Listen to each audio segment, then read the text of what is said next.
Hello, beautiful souls. Welcome. I'm Shivani, and today we are sitting and unpacking the astrological energy of the month of July 2023. So, this is actually a very cosmically charged month as compared to June. June has been more about giving us the time and the space to rest, to relax, to rejuvenate, to fill up our cups. It's been more of like an energy to receive, to pace down, to do the things that we need to do so that in July we can actually get ready for some real action, because July is definitely a time of big activations, a time of big epiphanies, and a greater time of bigger actions. And you would know what I mean when we dive deep into it. So let's begin. Our first cosmic event happens on the 3rd July, which is the full moon in Capricorn. And Capricorn is this energy of being very practical, of being very down to earth. It's very earthy. It's the goat. It's all about climbing the ladder, it's about climbing the mountain, it's about reaching the top.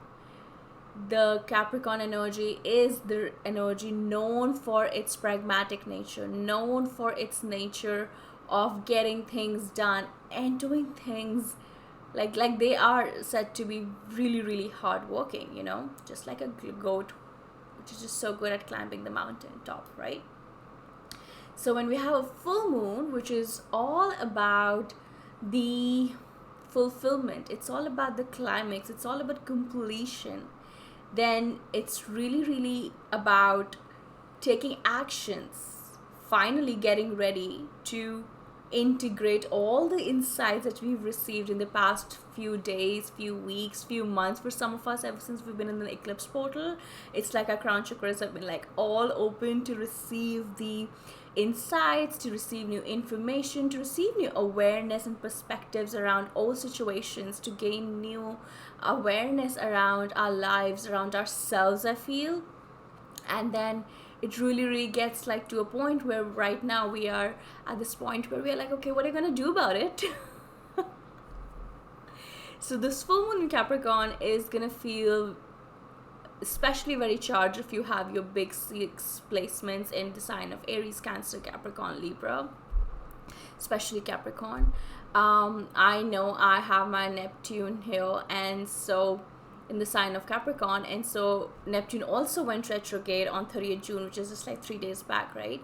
Because I'm making this video on 3rd, which is really already started to show us about our bigger dreams, our bigger visions, and it's really giving us the reality check. Like, okay, then why are you not going towards it, or what is it like really lacking? So this full moon in Capricorn, I feel, is this energy where we kind of like get really really real. We get really really real with, okay, this is where I want to go, what do I really need? It's like we have been overthinking things a lot, we have been in a confusion, we've been in doubts, and now it's at like the Capricorn is also an energy which can be quite detached, but it's extremely responsible. It's like it takes responsibility, and it's this energy which is like, okay, let me take responsibility for what I need to. Okay, what do I need to take responsibility for? Okay, these are the visions, these are the goals, these are the dreams which are calling me in.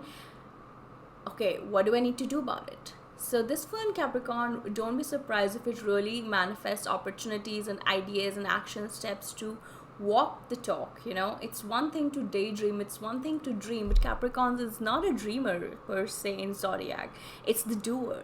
And so the full moon Capricorn is really really encouraging us to get out there and to do something about our dreams, to do something about these intuitive hits that we get in the day about, oh, I should go there, I should be doing this, I should move into that direction. Capricorn is really giving us this energy to, okay, go ahead, do it. So really hope you take advantage of this energy under the full moon and really be able to detach yourself a little bit so that you can be in that masculine energy of actually taking actions towards it. Sometimes being overly attached can get us too stuck in the what ifs, but this is not the time of being stuck in the what ifs. This is more of a time to kind of like take charge, take action, move forward. Yep. So then on July 10th, yeah, Mars enters Virgo. Okay, Mars again, an energy which is all about action, which is the drive. Okay, it's the motivation. It's also a sexual drive. So it's literally what drives us in the world. It's what gets us to take actions. So literally like 7 days, a week later, we have Mars entering from the sign of Leo to the sign of Virgo. Now, last 2 months, this Mars has been in Cancer. Then the Mars was in Leo. It's been like we've been feeling emotional about things. We've been feeling extremely passionate and spontaneous about things, right? We've been feeling a lot of things about things, but the action has still not been able to be in a space which is more consistent, which is more reliable. Virgo brings that energy. Virgo is the healer. Virgo is the service provider. Virgo is this energy in the zodiac which is very practical. It is also an earth sign just like Capricorn. It is also the sign which is also very pragmatic, which is very organized, which is really about like, okay, this is what needs to be done. So when Mars enters Virgo, and if there are things that you were not able to take action, that you were not able to move towards because it just felt too, sometimes when the body is too charged, it's not able to take action. So we've been very emotionally charged at times. Sometimes we've been very even Leo is passion. Leo is also emotions. Passion is also an emotion. So when when the Mars was in all these energies, we've been feeling that, it's like the engine is revving up, but it's and then it's like you give that first push and it goes like 10 steps and then it just like again stops down because the momentum has not built. That's what Virgo is really about. Virgo helps us to build the momentum. Virgo is about what can you do on a daily basis in order to make it a habit, not to make it a one-time thing, not to make it into something that it happens once and then you forget about it. That's what more of like a Cancer or the Leo energy is. So the Virgo energy, when it comes, it really gives momentum to our projects. It gives momentum to our relationships because it reminds us, if you really want to like build a dream, like this is the whole July is a very building energy. Okay, so if you really want to like build a dream, then you need to take consistent, reliable, daily action steps towards it. Everything requires efforts, and Virgo is not afraid to put in efforts. Virgo is not touchy also about taking efforts. Virgo is again very pragmatic. It's like, okay, I'm gonna do what it's gonna take to make things work out, be it a relationship, be it a creative project, be it a idea, whatever it is for you, be it a health habit. It's not gonna be it's not something just very stuck. It's more open in that way because it's like, I need to do this and I'll do it, it's okay. So that's what this energy is. So it's really a great time to complete your task. It's really a great time to complete the projects or to start putting in efforts towards the ideas that you've been getting in the past few weeks, or the maybe some projects you started in a whim and you just kind of like did not had the energy to sustain it. Mars and Virgo will give you that energy. Okay, so on July 11th, Mercury moves into Leo. Mercury is, what is Mercury? Mercury is the sign of, it's the planet of communication, technology. Yep. So Mercury, now we have like it's very juicy energy because we have Venus in Leo and we have Mercury in Leo right now. So Leo is an energy which is, again, as I just talked about it, it's really passionate, it's really fiery, it's really charged. It's like, yeah, let's go and do it happen and do it right now. Boom. And that's great sometimes when you need to get things off your chest, when you need to really express your feelings, when you need to like really go out there and do things, say what you need to say, because sometimes you just do in your head. But at the same time, there's a risk which comes with the Mercury when the Mercury is in Leo, which is about the shadow of Leo, which can sometimes be being stuck in your arrogance, being too concerned about how I come across, What about my pride? And that's where I feel like the energy of Leo kind of gets messed up, because you guys are just like the Leo energy in general. It's just so warm and sunny and impactful and powerful, but it just gets stuck onto this thing about me, my pride. And that's something that if we all, I think, can take care of in this time when the Mercury is in Leo, where we take care of how we communicate in a more powerful, impactful, innovative way. Yes, great time to communicate those ideas, great time to make those deals, great time to express your feelings, but also making sure that the confidence is not coming across as, because we will have that added confidence that we probably haven't had so for a while, but just making sure that that confidence is not coming across as arrogance or as pride or as it's all about me. You know what I mean? Yeah, that's what the Mercury energy is when it enters Leo. So yeah, if you want something, you can get it. You have that energy in your throat right now, but just make sure that the confidence remains confidence, but not arrogance. Yep. So on 17 July, we have the new moon in Cancer. Uh, and it's like a new moon that's happening towards the end of the Cancer season. So I feel like this is imbibing all the lessons that Cancer season has left us with. Cancer season has been very, very intuitive. It's been really talking to our mother wounds. It's been really talking about a relationship with our food, with our bodies, with our sisters. And by that I mean your community, your friendships. So when this new moon happens in the sign of Cancer, it's again this energy of walking the talk. You've been shown all these insights, you've been shown all these dreams, you've been shown all these evidences and proofs that your dreams exist, that there are people around you who are there to support your dreams. But what are you going to do about it?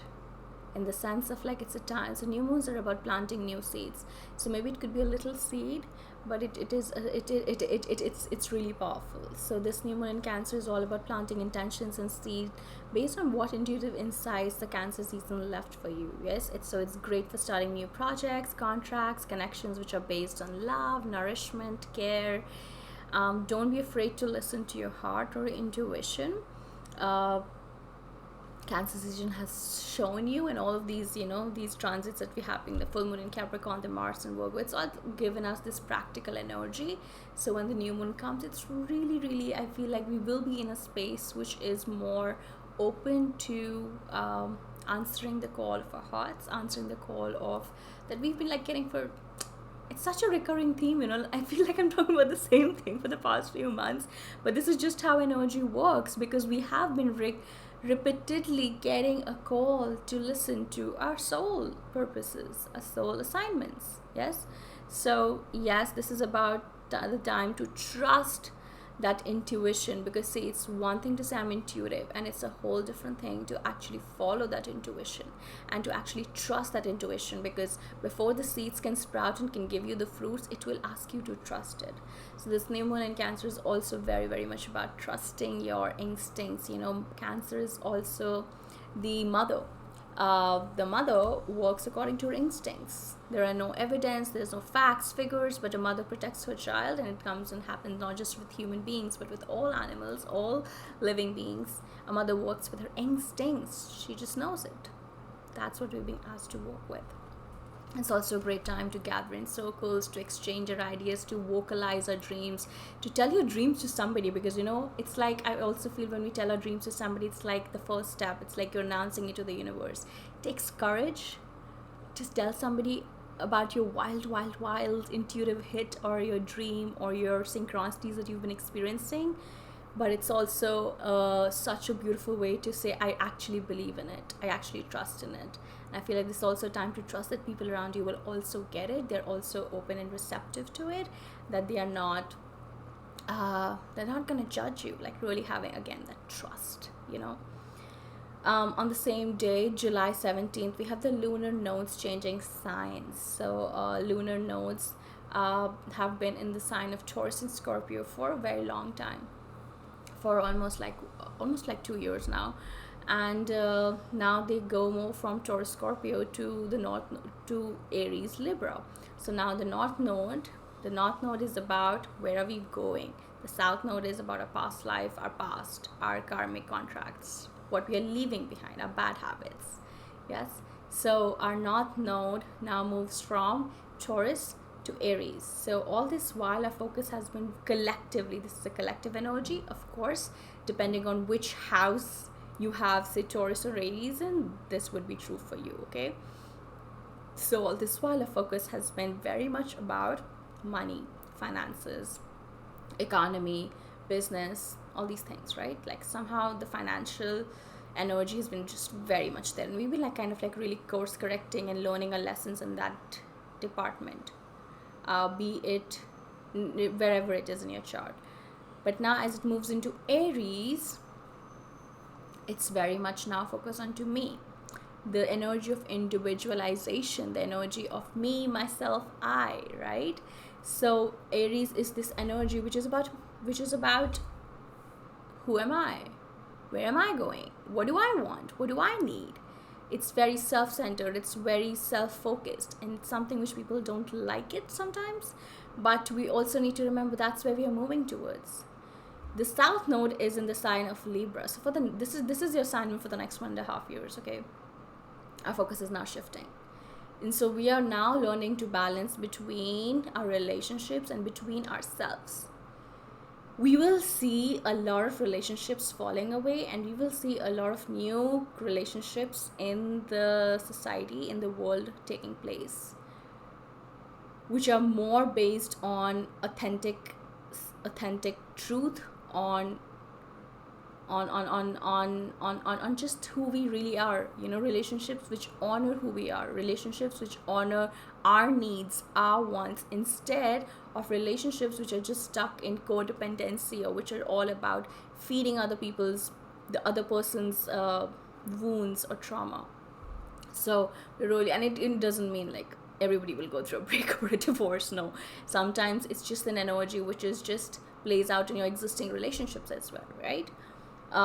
So yeah, because this Aries is this energy of self-expression, individualization, and we are learning to embrace this, because so far forming relationships which compromise on who we really are has not worked out, and the universe has been teaching us this for a very, very long time now at this point, and it's just gonna get stronger and stronger, that relationships which really honor who we are at the core of our authentic truth are the relationships which thrive, which flourish. Yes.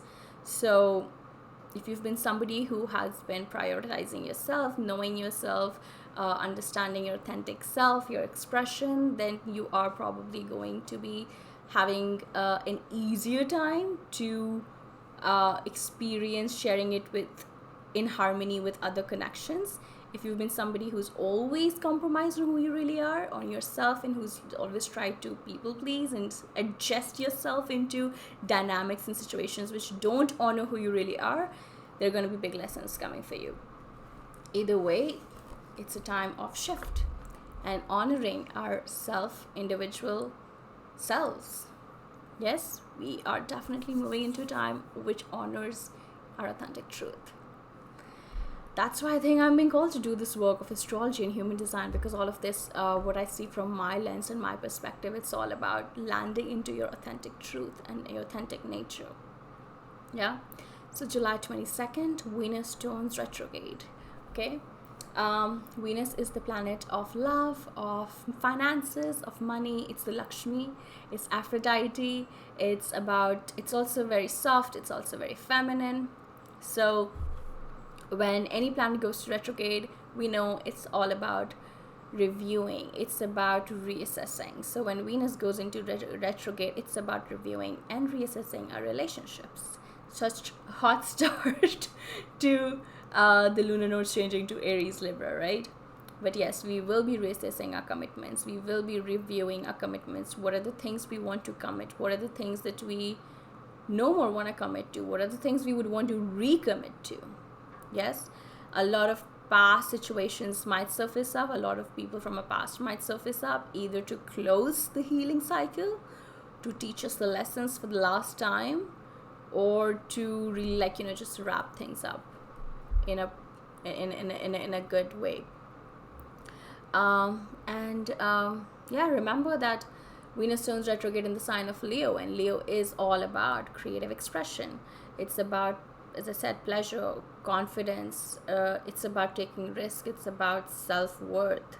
Leo knows this. So when Venus goes retrograde, we will be really just looking at our relationships through these things, these perspectives. Like, do I have the space to express myself? Am I creatively expressing myself? Is my worth really being honored? Am I honoring my worth? Am I, like, really enjoying the pleasures of life? Am I really feeling that confidence? So if you have lost confidence, I feel like in relationships, this is also time to regain your confidence back, to regain your confidence in relationships or love again. Yes. Yeah, that's what Venus in retrograde is about on July 23rd, and we have this energy till 3rd September, okay, the Venus retrograde energy. So yeah, all through this while we are feeling it, okay, we're feeling it collectively.